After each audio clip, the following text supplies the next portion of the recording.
This morning, we want to highlight a speech disorder that can make it hard for some children to communicate as we recognize Apraxia Awareness Month. Laura Mora with Apraxia Kids is joining us via Zoom this morning. Good morning. Thanks for being with us. Good morning. Thank you for having me. Of course. Would you please explain what is childhood apraxia of speech? Right. So childhood apraxia of speech is a neurological disorder that children are born with, and children won't outgrow it. So it will affect the ability of children to plan and program the motor movements that are needed for accurate speech production. And it can be anywhere from mild to severe. And so this means that I'm sorry. No, go ahead. I was just going to say, it means that the child knows what they want to say, but they're not able to have their mouth and lips and tongue and everything produce the sounds in the right sequence or the words in the right sequence to be where we can understand them. Which can be very frustrating, no doubt, for that child who's just trying to communicate. So are there some warning signs, and at what age do they typically then present itself?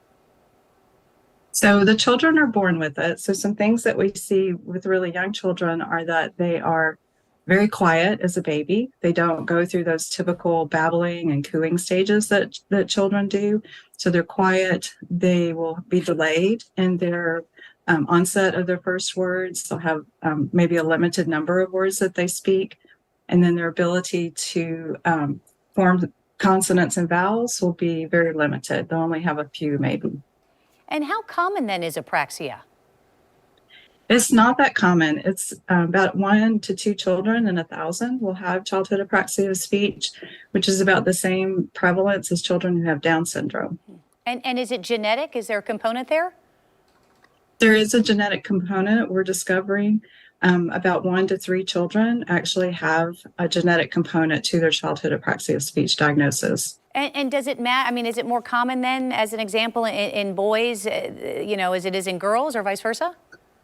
Yeah, it is a little bit more common in boys, but boys are later talkers in general sometimes, and so I think it's not identified as early as it needs to be identified. It sounds like at least the early warning signs could be something that is confused with autism, but obviously these are completely different. Can you explain the differences?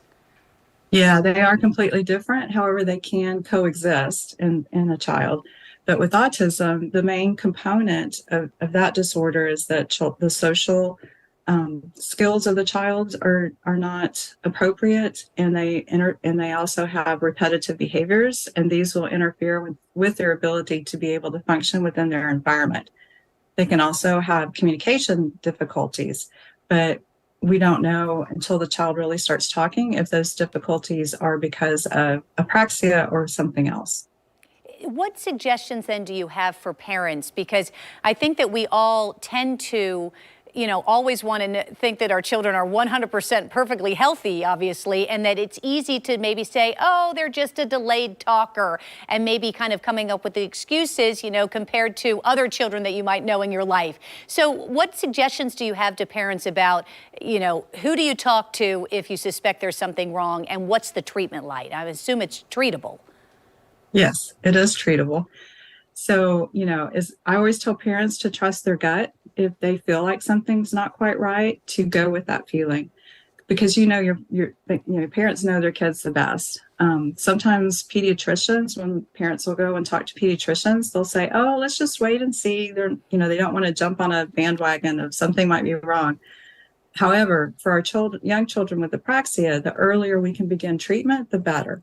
And so parents can seek out a speech and language evaluation either through an early childhood intervention program if their child's not school age. If they are school age, they can go to their local school district and get a SLP to evaluate them there as well. But getting that evaluation early on is the best treatment that we can do for kids, so that we can start giving them the services that they need. Isn't that the truth? Listening to your gut as a parent. Laura, thank you for your time this morning. We appreciate it.